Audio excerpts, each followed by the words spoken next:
Allah menyebutkan dalam surah Az-Zumar, surah nomor 39 ya. Salah satu ayatnya, Qul ya ibadiyalladzina asrafu ala anfusihim la taqnatu min rahmatillah. Innallaha yaghfiru dzunuba jami'a. Al-ayah, yang artinya, katakan hai Muhammad kepada hamba-hambaku yang sudah melampaui batas. Sudah luar biasa dosa-dosa yang dilakukannya. Sudah melampaui batas, mungkin tidak umum manusia kerjakan. Sudah terlalu banyak membunuh, terlalu banyak memerkosa, terlalu banyak mencuri, terlalu banyak segala macam. Katakan, jangan kalian putus asa dengan rahmat Allah. Sungguhnya Allah mengampuni semua dosa-dosa. Ya. Allah itu maha pemaaf. Sangka baik dengan Allah subhanahu wa ta'ala. Itu juga dengan Anda beramal saleh. Anda kalau beramal saleh, Anda sangka baik dengan Allah subhanahu wa ta'ala. Sangka baik teman-teman sekalian. Kalau Anda sudah memenuhi semua syarat-syarat ibadah itu, sholat misalnya, sudah ikutin semuanya. Memang sudah tutup aurat, masuk waktunya, mengikuti gerakannya, bacaannya, semua Anda ikutin. Anda jauhi hal-hal yang membatalkannya. Anda harus yakin dan sangka baik kepada Allah, Allah sudah terima. Allahu Rabbi wal Islam dini wa Muhammadan Rasulullah. Assalamualaikum warahmatullahi wabarakatuh. Alhamdulillah wassalatu wassalamu ala Rasulillah. Segala puji dan puja kehadirat Allah subhanahu wa ta'ala, juga salawat dan taslim kepada Nabi besar Muhammad sallallahu alaihi wa alihi wa sahbihi wasallam. Semoga pada hari ini Allah subhanahu wa ta'ala memanjangkan umur kita di atas ketaatan kepadanya, serta juga Allah subhanahu wa ta'ala menerima seluruh amal-amal saleh yang pernah kita kerjakan, yang sedang kita kerjakan, yang akan kita kerjakan sampai menjelang ajal datang dengan pahala yang sempurna. Dan semoga saja semua dosa-dosa, sengaja tidak sengaja, besar ataupun kecil yang pernah kita lakukan, dimaafkan oleh Allah subhanahu wa ta'ala. Demikian juga dengan kedua orang tua kita, seluruh kerabat kita, bahkan kita memohon agar seluruh muslimin dan muslimat, mukminin dan mukminat yang hidup dan juga yang sudah meninggal, dimaafkan oleh Allah subhanahu wa ta'ala. Serta juga teman-teman sekalian, kita selalu mendoakan agar negara kita terjaga, keamanan, persatuan, kesatuan, dan kemerdekaannya. Dan Allah selalu membuat negara kita maju, makmur, serta juga bisa menjadi contoh bagi negara-negara yang lain. Dan Allah karuniakan kita pemimpin-pemimpin yang adil sampai menjelang hari kiamat nanti. Serta semoga Allah menolong saudara kita kaum muslimin yang sedang tertindas dimanapun mereka berada, terutama di Palestina dan khususnya di Gaza. Semoga Allah ikhlaskan niat mereka, terima para syuhada mereka, mulakan Islam di tangan mereka dan tangan kita semua, serta semoga Allah ikut sertakan kita bersama mereka di pahala, baik dengan doa, dengan harta, juga dengan jiwa kita. Dan semoga Allah subhanahu wa ta'ala menyatukan kita semua di surga Firdausnya tanpa hisab. Allahumma amin. Baik teman-teman sekalian, kita akan melanjutkan pada kesempatan ini bedah buku 10 penyebab lapangnya hati. Dan kita sudah membahas ini pada pertemuan yang lalu. Sebenarnya tema ini tepatnya hari Kamis. Dan memang di hari Kamis inilah kita membedahnya. Hanya saja biasanya dulunya ya kita membedah buku yang sudah kita selesaikan. Alhamdulillah 30 amal penyebab pelebur dosa.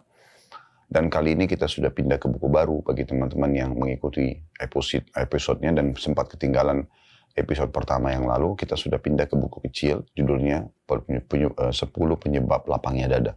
Dan insya Allah kita akan masuk pada kesempatan ini penyebab yang kedua, yaitu bersangka baik kepada Allah subhanahu wa ta'ala.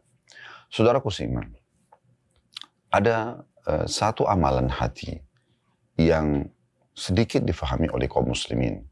Bahkan ini bisa menjadi satu pondasi dasar dari setiap amal soleh yang kita kerjakan sehingga diterima oleh Allah subhanahu wa ta'ala. Dan juga pondasi dasar agar seluruh dosa-dosa yang kita mohon ampunannya kepada Allah dimaafkan. Siapa yang tidak ingin teman-teman sekalian amal solehnya diterima oleh Allah subhanahu wa ta'ala? Semuanya. Dan siapa juga yang tidak ingin semua dosanya dan kesalahan dimaafkan sehingga fasilitas yang tertahan dari dosa-dosa yang pernah dilakukan kembali Allah berikan, dari kesehatan, dari keturunan, dari kebahagiaan dunia dan akhirat, terpenuhi kebutuhannya dunia akhirat, serta juga segala hal-hal yang menyebabkan datangnya hukuman ya, dari dosa-dosa tersebut juga terhilangkan.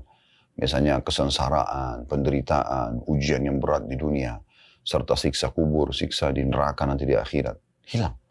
Tentu semua orang akan mengatakan, saya mau. Nah ini poinnya. Yang sedang kita bahas adalah poin yang merupakan pondasi dasar daripada amal-amal soleh kita diterima serta juga dosa-dosa kita dimaafkan. Itulah prasangka baik kepada Allah Subhanahu wa taala. Awalnya saya akan berikan dulu kronologisnya teman-teman sekalian. Kita harus tahu pondasi agama kita seluruhnya ya. Pondasi dasar seluruhnya. Kalau tadi kita bicara nanti salah satu substansialnya. Pondasi dasar seluruh agama kita adalah keyakinan. Karena kita harus yakin kalau Allah Subhanahu wa taala memang ada walaupun Allah tidak nampak dengan mata kita. Karena terlalu banyak realita di depan mata kita yang terbukti kalau Allah yang pencipta. Adanya langit dan segala macam yang ada di sana dari bintang-bintang, pergantian siang malam, burung yang berterbangan, awan, hujan yang turun di antara awan-awan tersebut, ya.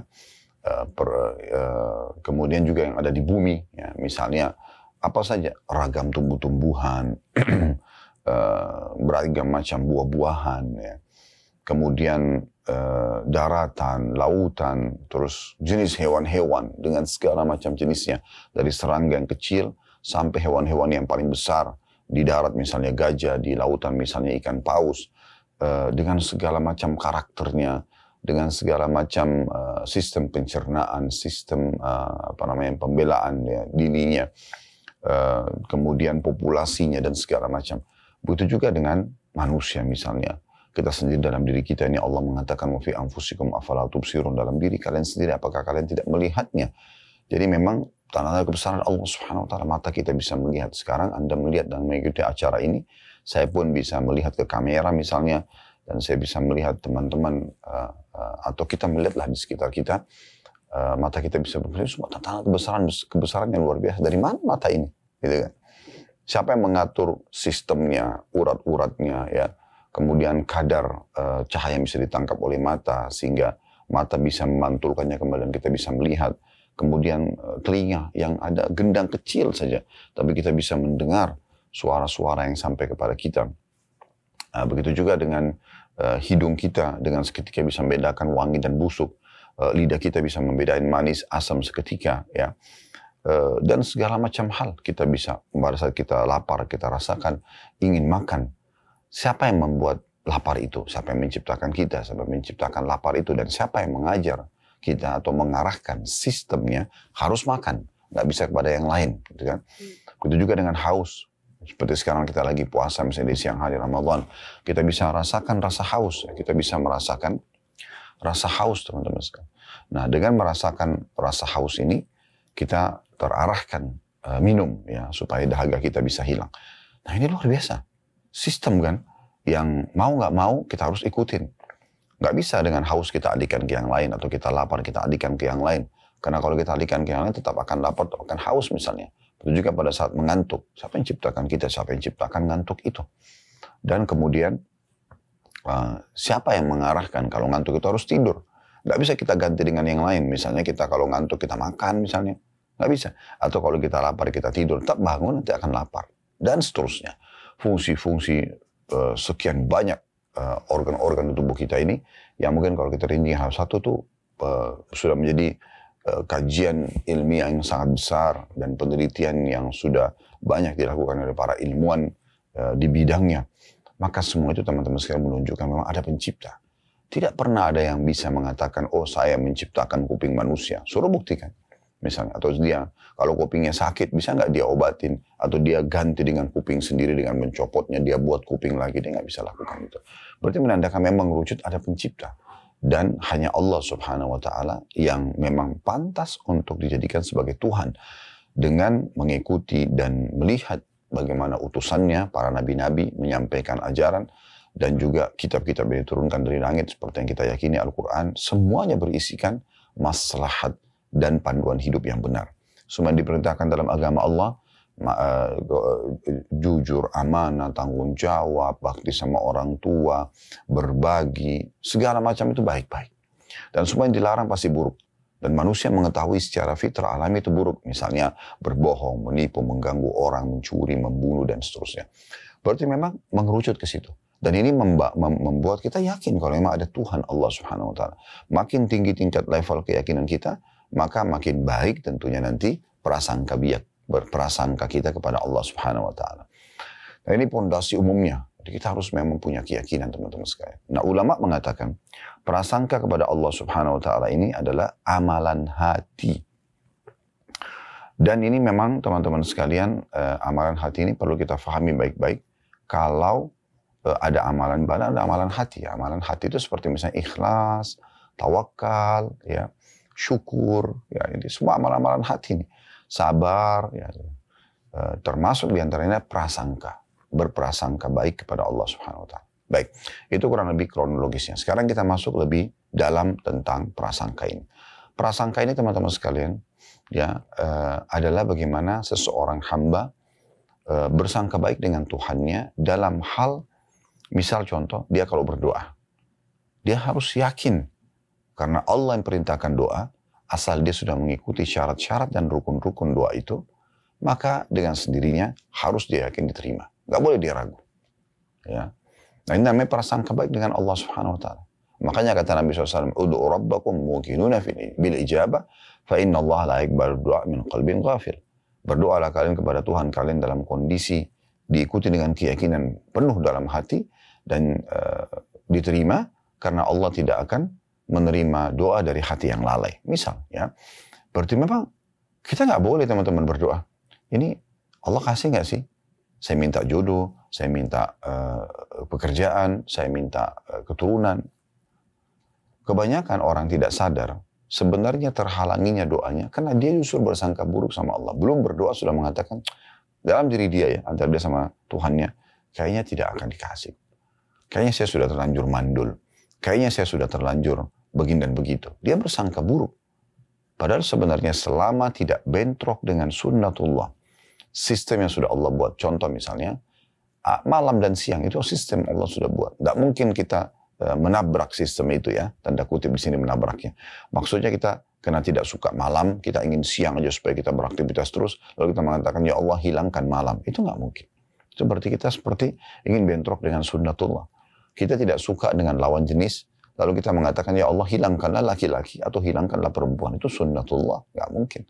Atau ya Allah lahirkanlah anakku dalam kondisi anak itu tiba-tiba sudah dewasa. Jangan bayi ya Allah. Keluarkan orang besar dari tubuhku, dewasa sehingga dia langsung bisa bekerja. Itu nggak mungkin. Sistem Allah harus melalui bayi semua manusia, termasuk para nabi-nabi, kemudian sampai beranjak anak-anak dan dewasa, barulah kemudian dia seperti yang kita harapkan tentunya pada saat kita pandu kepada apa yang kita inginkan, kebaikan atau keburukan. Jadi seperti itulah yang harus kita fahami teman-teman sekalian. Nah ini amalan hati ini penting sekali, ya. Sebagaimana juga teman-teman sekalian kita harus memahami poin penting dalam masalah ini. Bersangka baik dengan Allah Subhanahu Wa Taala kalau kita sudah buat dosa, ya. Lalu kita ingin bertaubat. Jangan pernah mengatakan, oh saya sudah terlalu banyak dosa, sepertinya Allah tidak akan maafkan saya. Ya. Atau dimulai dengan pertanyaan, apakah Allah akan memaafkan saya? Ya. Tapi dia langsung menjawab sendiri sambil mengatakan, sepertinya Allah tidak akan memaafkan karena dosa saya terlalu besar. Gitu.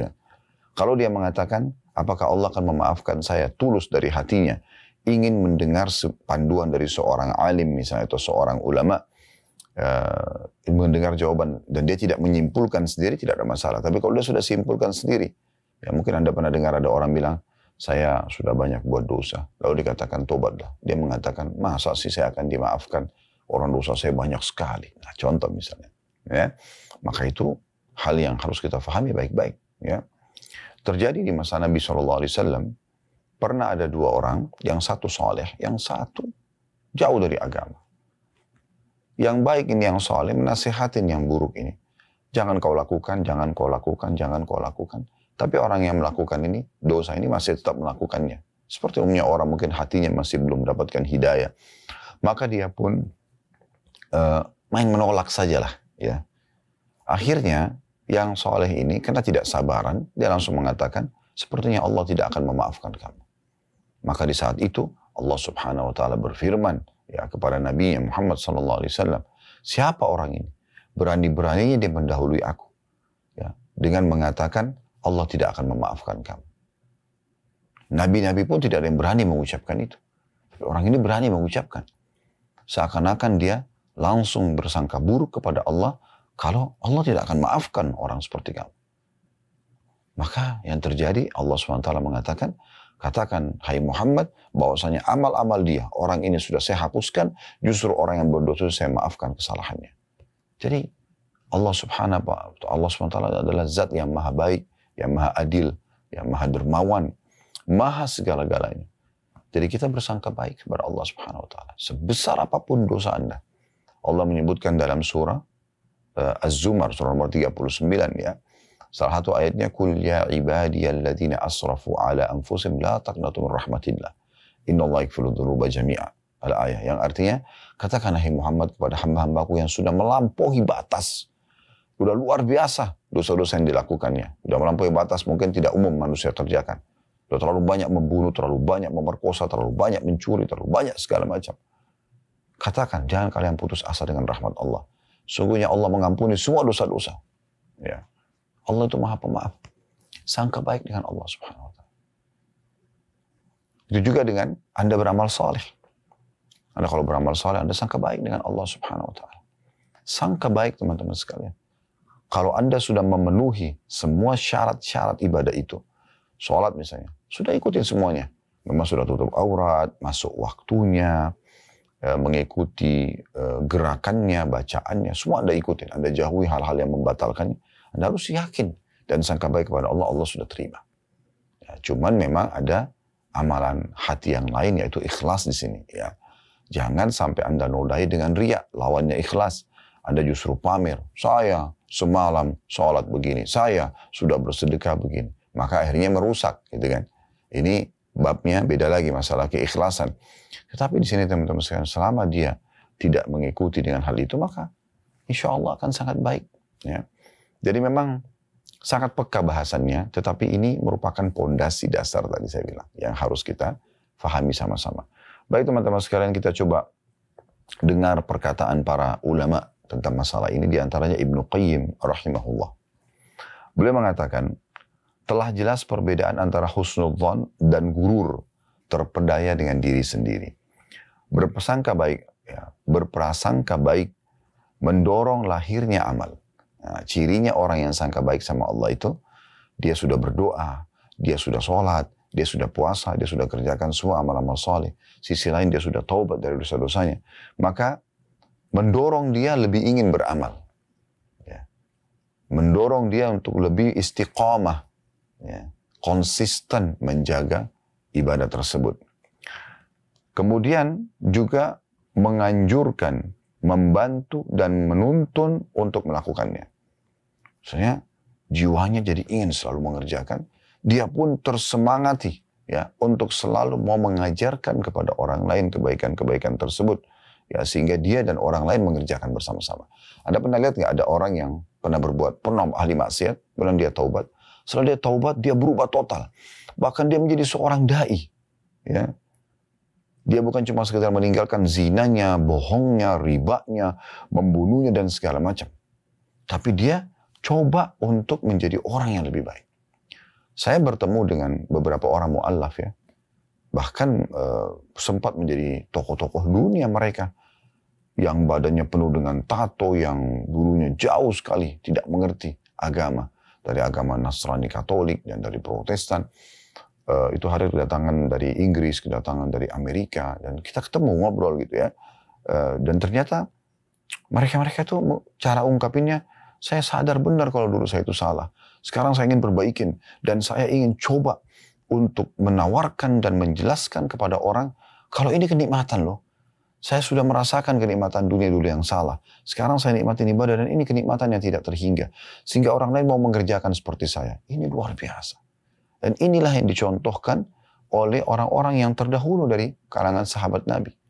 Bagaimana para sahabat Nabi pada saat mereka bertobat seperti Ikrimah bin Abi Bakar, Ikrimah bin Abu Jahal, radhiyallahu anhu. Ayahnya Abu Jahal, Fir'aun yang umat yang meninggal dalam keadaan kafir. Dia pun dulu benci Islam. Tapi pada saat pembebasan kota Mekah, dia masuk Islam. Dan setiap kali lihat Al-Quran dia nangis. Dia menangis. Dan dia mengatakan, ini perkataan Tuhanku yang aku lalaikan. Ya, kemudian dia mengatakan, ya Rasulullah, dulu sebelum saya masuk Islam, saya sangat benci dengan Islam. Apa yang ayah saya lakukan, saya juga ikut lakukan. Ayah Fir'aun umat ini. Abu Jahal suka sekali memerangi Islam dengan jiwanya, dengan hartanya. Ya. Maka Ikrimah ikut pada saat itu. Sekarang saya ingin menebusnya. Dengan cara saya juga akan mengeluarkan infak sebesar dulu saya memerangi Islam untuk perjuangan Islam. Nah ini. Kan gitu. Jadi mendorong dia justru untuk beramal. Itu prasangka yang baik kepada Allah Subhanahu wa Ta'ala. Ini terjadi pada banyak sahabat-sahabat Nabi yang lain. Para tabi'in, para tabi'in, bahkan sampai menjelang hari kiamat nanti. Orang-orang yang betul-betul hatinya diilhamkan oleh Allah SWT prasangka baik, dia akan lakukan itu. Jadi mendorong dia untuk beramal. Kemudian kata beliau, inilah sikap yang benar. Tapi kalau mengajak kepada pengangguran dan bergelimang dalam kemaksiatan, maka ini adalah gurur atau terperdaya dengan diri sendiri. Jadi, sudahlah, Allah kan maha pengampun. Udah saya nggak usah taubat, nanti Allah maafkan kok. Nah ini terpedaya dengan dirinya. Ini bukan bersangka baik sama Allah. Dia tidak mau beramal. Dia tidak mau bertobat. Udahlah, saya nanti aja deh sholatnya. Toh saya masih muda, umur saya masih panjang. Misal. Ini terpedaya dengan dirinya sendiri. Dia selalu berpikir Allah itu Ghafurur Rahim. Allah maha pengampun dan maha penyayang. Tapi dia lupa juga Allah itu sisi lain syadidul iqab. Berat sekali siksaannya. Kan begitu. Jadi harusnya tidak seperti itu orang memahaminya. Jadi dia tidak, kalau orang yang terpedaya dengan diri itu selalu, dia mau sangka baik tapi tidak ada amal yang dihasilkan dari diri dia. Tidak ada upaya untuk mengerjakan amal soleh, tidak ada upaya untuk meminta maaf dari kesalahan. Kan gitu. Lalu kata beliau, berprasangka baik itu adalah harapan. Barang siapa yang pengharapannya membawa kepada ketaatan dan meninggalkan kemaksiatan, maka itu adalah pengharapan yang benar. Dan barang siapa yang keengganannya beramal dianggap sebagai sikap berharap, dan sikap berharap berarti enggan beramal atau meremehkannya, maka itu termasuk terpedaya. Nah, jadi ada perbedaan dasar situ. Kalau dari sini kita bisa ambil kesimpulan kalau berarti bersangka baik dengan Allah itu adalah kita sudah taubat, ya semoga Allah maafkan. Kemudian kita amal saleh, semoga Allah terima. Nah, gitu ya. Lalu terus kemudian mendorong kita selalu ingin konsisten menjaga amal saleh itu, konsisten untuk menjaga taubat kita. Syekh Shalih Al-Fauzan hafizahullah berkata, prasangka yang baik kepada Allah seharusnya disertai dengan meninggalkan kemaksiatan. Tinggalkan dosanya. Jangan justru, sudahlah Allah maha pengampun, gak apa-apa deh. Gitu. Salah, bentrok dengan persangka baiknya. Gitu kan. Sangka baik itu harusnya membuat orang jadi, Allah maha baik kok. Harusnya saya juga berbuat baik dong. Allah maha baik kok. Masih bisa memberikan saya kesempatan tobat. Maka saya menjaga tobat ini. Nah itu yang benar. Lalu kata beliau, saya ulangi kata Syekh Shalih Fauzan rahimahullah, beliau seorang ulama di Saudi tentunya, prasangka yang baik kepada Allah seharusnya disertai dengan meninggalkan kemaksiatan. Kalau tidak, maka itu termasuk sikap merasa aman dari azab Allah. Ini dosa besar yang lain lagi. Ya. Dia merasa Allah tidak akan hukum dia. Ini bahaya. Dia malah menganggap remeh siksaan Allah yang Allah sudah ancamkan di jenis dosa yang dia lakukan. Ya. Terlebih lagi kalau orang sampai melampaui batas dengan cara berbangga dengan dosa-dosanya. Dia menceritakan sama teman-temannya dosa yang dia lakukan. Subhanallah. Ini yang kata Nabi SAW dalam sebuah hadis, ada seorang hamba yang Allah Subhanahu Wa Taala sudah tutupi perbuatan dosanya semalaman, lalu kemudian dia sebarkan pelanggarannya itu. Ini termasuk mujaharah bil maksiyah. Memamerkan kemaksiatan ini lebih cepat siksaan Allah datang kepada mereka. Seharusnya kalau Allah tutupin aib Anda, kesalahan Anda, maka Anda bersyukur kepada Allah Subhanahu Wa Taala justru dengan menutupinya, bertobat dan menutupinya, tidak menceritakan pada orang lain. Lalu kata Syekh Shalih Fauzan lanjutannya, prasangka baik kepada Allah harus disertai dengan melakukan sebab datangnya kebaikan dan sebab meninggalkan kejelekan. Itulah pengharapan yang terpuji. Jadi maksudnya, ya dia coba lebih dalami lagi ilmunya supaya dia lebih semangat mengerjakan amal saleh tersebut. Dia coba berkumpul dengan komunitas yang baik sehingga hanya memotivasi dia untuk mengerjakan amal saleh tersebut, dan dia coba bertobat dari dosanya dan dia meninggalkan segala fasilitas yang bisa membuat dia mengulangi dosa tersebut. Sedangkan prasangka baik kepada Allah, selanjutnya kata beliau, sedangkan prasangka baik kepada Allah dengan meninggalkan kewajiban dan melakukan yang diharamkan, maka itu adalah pengharapan yang tercelah.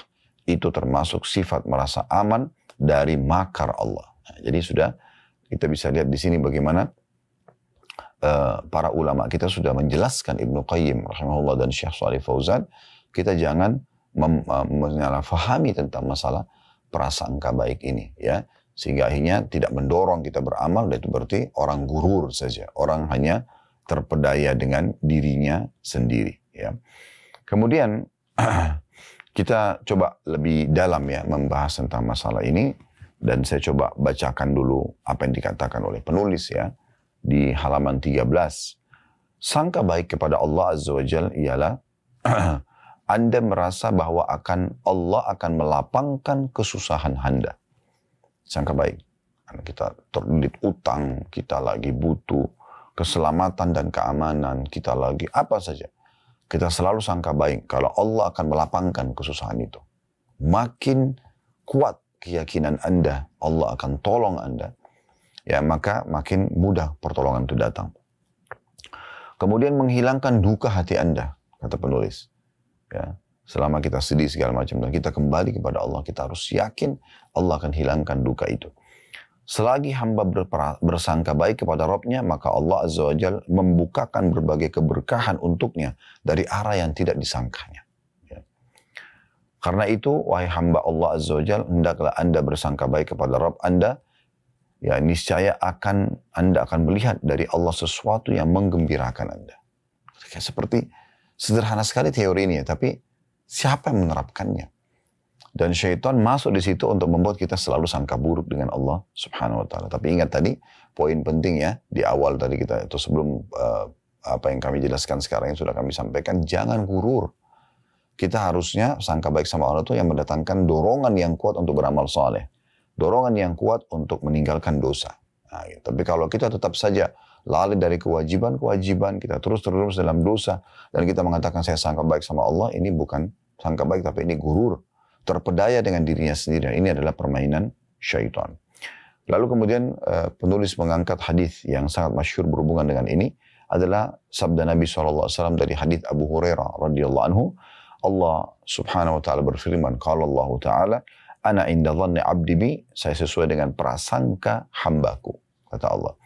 In dhanna bi khairan falahu, jika dia bersangka baik, ya, maka ia akan mendapatkan kebaikan itu. Wa in dhanna syarran falahu, dan jika dia bersangka buruk, maka dia pun akan mendapatkan keburukan tersebut. Ya, hadis ini diriwayatkan Ahmad dan juga Ibnu Hibban. Ini yang ditulis oleh penulis cuma sedikit saja, kurang lebih 2 paragraf ya, kurang lebih. Dan seperti biasa kita lebih panjang lebar menjelaskan masalah itu. Dalam hadis yang lain, kita ini tambahannya ya, yang mirip dengan ini. Hadis yang diriwayatkan oleh Imam Bukhari dan Muslim, ya, dari hadis Abu Hurairah juga radhiyallahu anhu, bahwasanya Nabi SAW bersabda, yaqulullahu ta'ala, Allah Subhanahu wa Ta'ala ya berfirman, ana inda dhanni abdi bi wa ana ma'ahu idza dzakarani. Aku sesuai dengan prasangka hambaku dan aku selalu bersamanya kalau dia mengingatku. Ya. Fa in dzakarani fi nafsi dzakartu fi nafsi. Kalau dia mengingatku dalam dirinya, aku juga akan ingat dia dalam diriku. Wa in dzakarani fi mala'in dzakartu fi mala'in khairin min. Kalau dia menyebut aku dan mengingatku di tempat keramaian, maka aku juga akan menyebutnya di tempat ya keramaian yang lebih baik daripada mereka, maksudnya komunitas para malaikat. Wa in taqarraba ilaihi shibran taqarrabtu ilaihi dhira'an. Dan bila hamba itu mendekatkan diri kepadaku 1 jengkal saja, sedikit berupaya untuk amal saleh, sedikit berupaya untuk taubat, yang meninggalkan dosa, maka aku akan dekatkan diri kepadanya dengan sehasta. Wa in taqarraba ilayya shibran taqarrabtu ilaihi dhira'an. Ya. Maaf. Wa in taqarraba ilayya dhira'an taqarrabtu ilaihi ba'an. Dan kalau dia mendekatkan diri kepadaku sehasta, maka aku dekatkan diri kepadanya sedepah.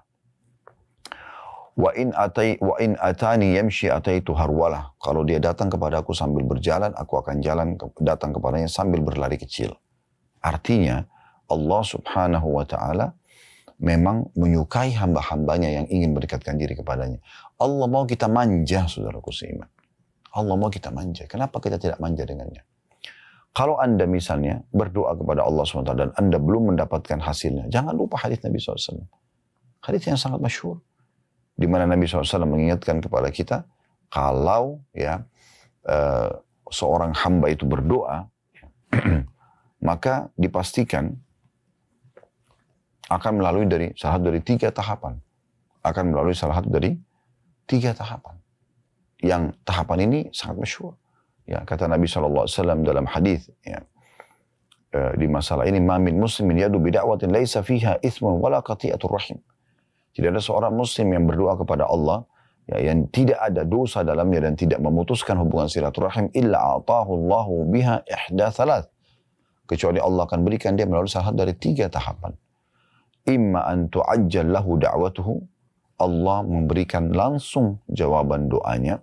Misalnya Allah sembuhkan saya, maka Allah langsung buat dia bertemu dengan dokter yang tepat, mengkonsumsi isi resep yang tepat, kemudian sembuh. Gitu ya. Wa imma an yaddakhiraha lahu fil akhirah, atau Allah akan simpankan yang panen dalam bentuk pahala pada hari kiamat nanti. Jadi tidak ada yang sia-sia di sisi Allah. Ya. Sebagaimana Allah katakan dalam firman-Nya, Inna Allah la yadhlimu mithqala dzarrah wa in taku hasanatan yudha'ifha yu'ti min ladunhu ajran 'azima. Allah tidak akan menzalimi seperti biji sawi pun. Kalau itu amal soleh yang dikerjakan, maka Allah akan berikan dari sisinya balasan yang besar. Wa imma yasrifa anhu minas su' mithlaha. Ya. Atau Allah akan menghilangkan keburukan yang akan menimpahnya, ya, yang selevel dengan doa yang diharapkan. Misalnya dia minta keselamatan dunia, maka masalah dunia akan hilang. Dia minta keselamatan akhirat, maka masalah di akhirat akan terangkat. Ya, seperti itu. Lalu ada seorang sahabat sempat mengatakan, ya, di akhir hadis, qala idzan nukthir. Kalau kata sahabat, ya Rasulullah, kalau gitu kita perbanyak. Ya, maksudnya memperbanyak doa. Qala Allahu akthar. Maka kata Nabi SAW, Allah akan lebih banyak lagi mengabulkan doa-doa kalian. Kalau kalian memperbanyak doa, maka Allah juga akan lebih banyak memberikan. Artinya berdoa silakan. Manja, sangka baik, mohon, merengek. Ibnu Qayyim rahimahullah pernah, subhanallah, melihat seorang anak kecil lagi dimarahin oleh ibunya, kemudian saking marahnya sang ibu nih, anaknya dikeluarkan dari pintu rumah, lalu ditutup pintu tersebut. Tentu sikap ini kurang baik.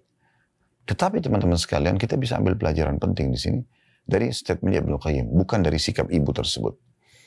Maka anak itu nangis-nangis, rengek-rengek, minta maaf sama ibunya supaya ibunya bukakan kembali pintu. Nah, seperti itu. Lalu kata Ibnu Qayyim, subhanallah, maha suci Allah. Andai saja, semua hamba memohon kepada Rabbnya sebagaimana anak ini memohon kepada Tuhan, anak ini memohon kepada ibunya, maka niscaya Allah akan memberikan kepadanya. Ya. Jadi belum dikasih, makin merengek, makin manja, makin memohon, makin berusaha untuk menguatkan doa itu dengan amal-amal saleh yang lain. Misalnya dengan sedekah supaya doanya diterima.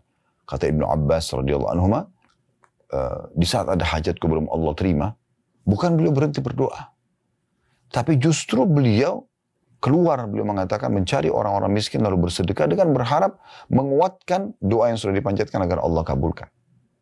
Nah, itu yang benar. Jadi jangan justru seperti Nabi SAW mengatakan, yustajabu li ahadikum malam ya'jal.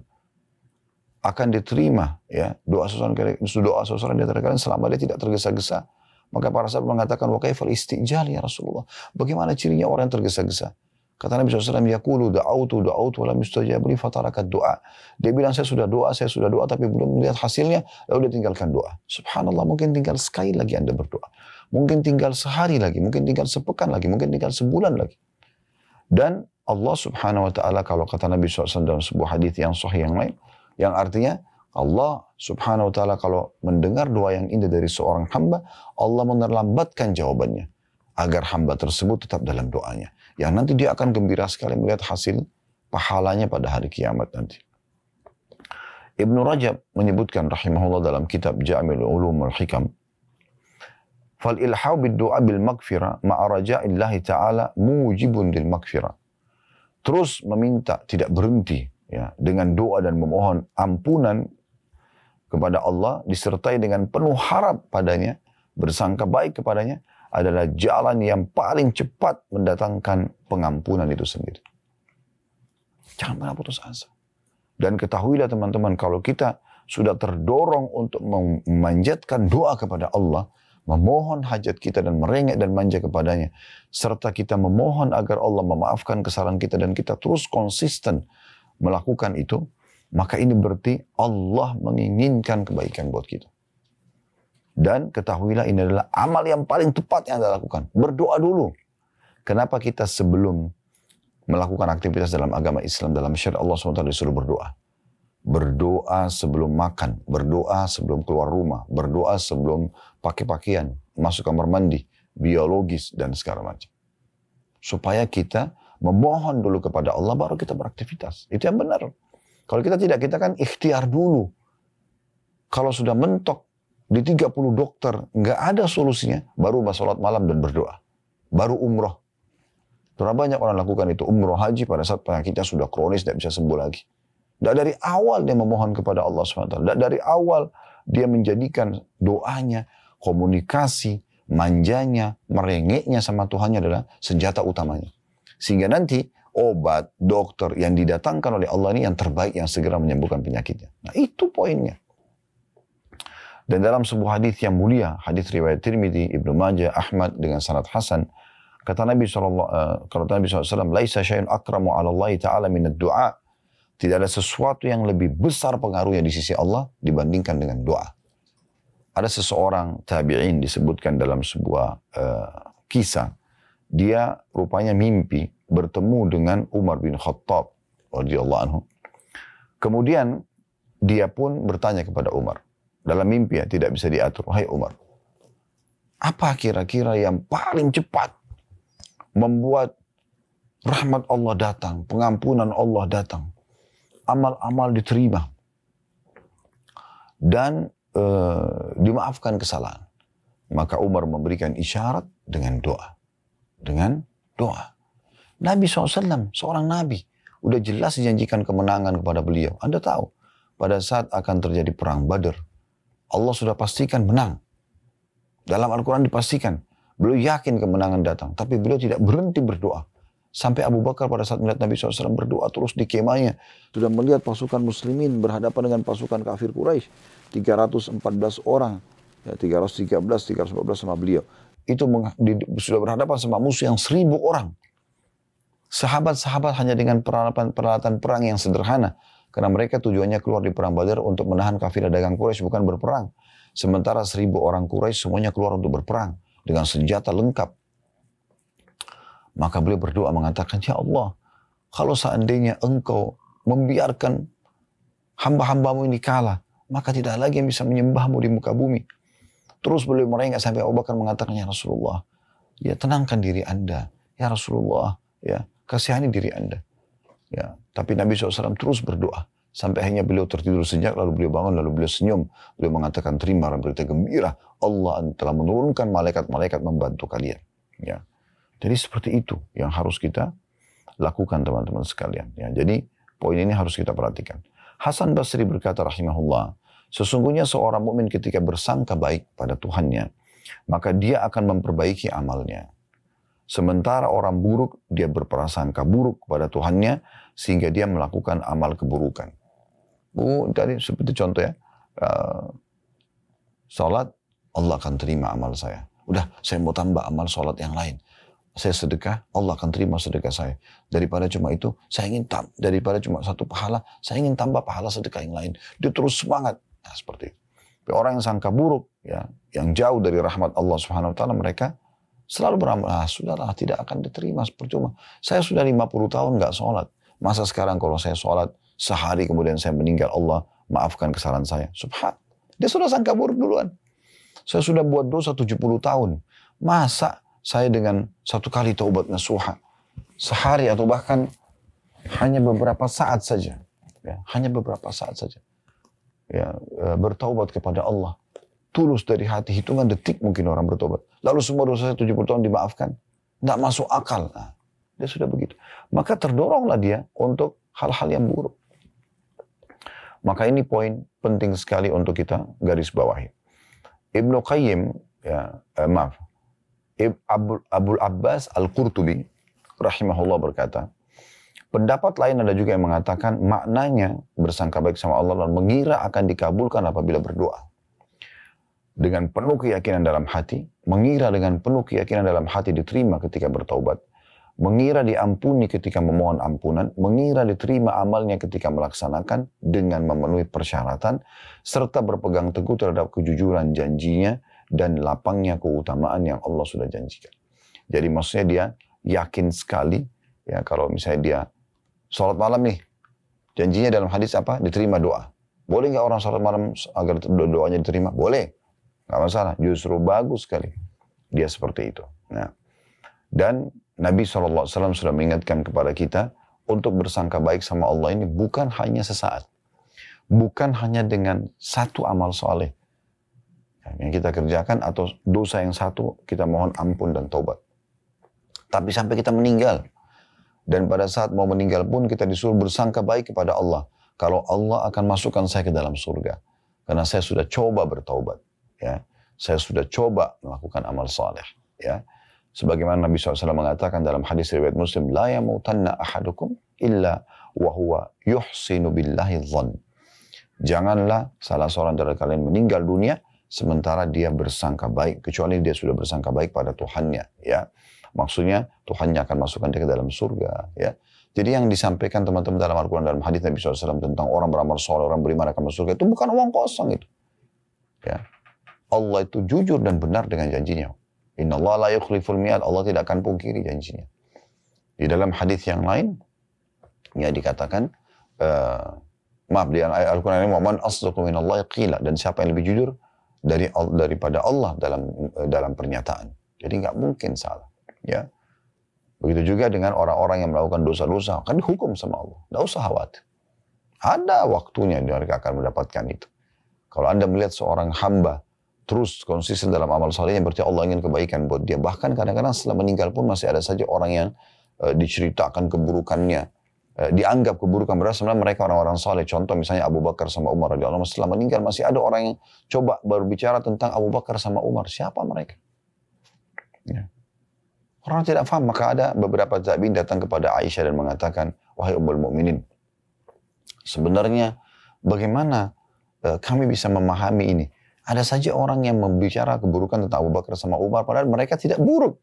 Mereka adalah orang-orang yang baik, mereka mertua Nabi, mereka orang-orang saleh. Aisyah sambil senyum mengatakan, sungguhnya Allah hanya mau menambahkan pahala buat mereka. Gitu kan? Dengan cara itu. Jadi memang Allah Subhanahu wa Ta'ala punya cara dalam memberikan hamba-hambanya kebaikan-kebaikan itu.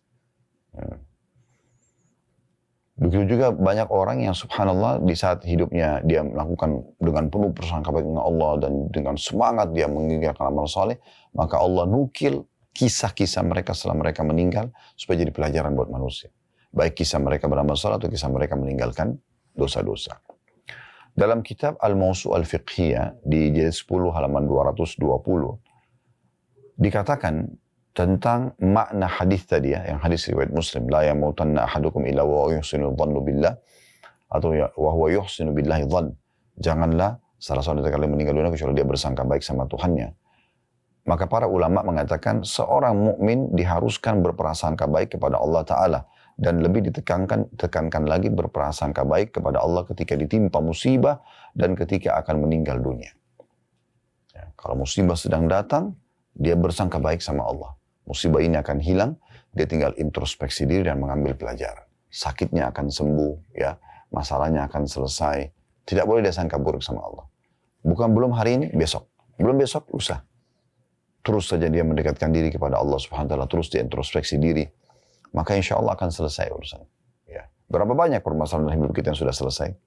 Kenapa Anda lupa semua pengalaman hidup Anda yang sekian tahun dan berapa kali Anda mengalami permasalahan dan selesai, sementara sekarang ada musibah, ada ujian datang lalu Anda tidak sangka baik kepada Tuhan Anda. Kalau ini akan selesai.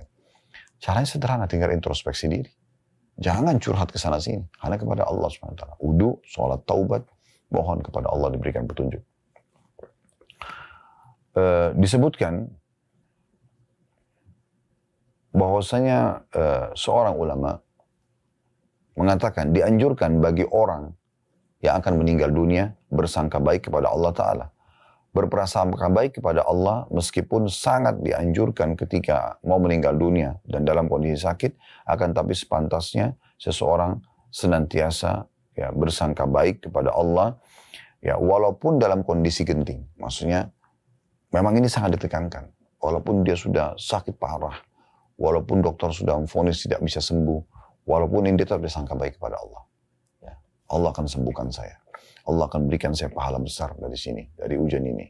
Seperti itu ya. Sebagaimana disebutkan oleh Imam Nawawi rahimahullah dalam syarah sahih Muslim beliau. Jadi ini kurang lebih teman-teman sekalian gambaran bahasan tentang masalah sangka baik kepada Allah Subhanahu wa taala. Semoga Allah mudahkan kita bisa menerapkan dalam kehidupan kita tentunya ya. Semoga bermanfaat. Subhanakallah wa bihamdika asyhadu an la ilaha illa anta astaghfiruka wa atubu ilaik. Wassalamualaikum warahmatullahi wabarakatuh.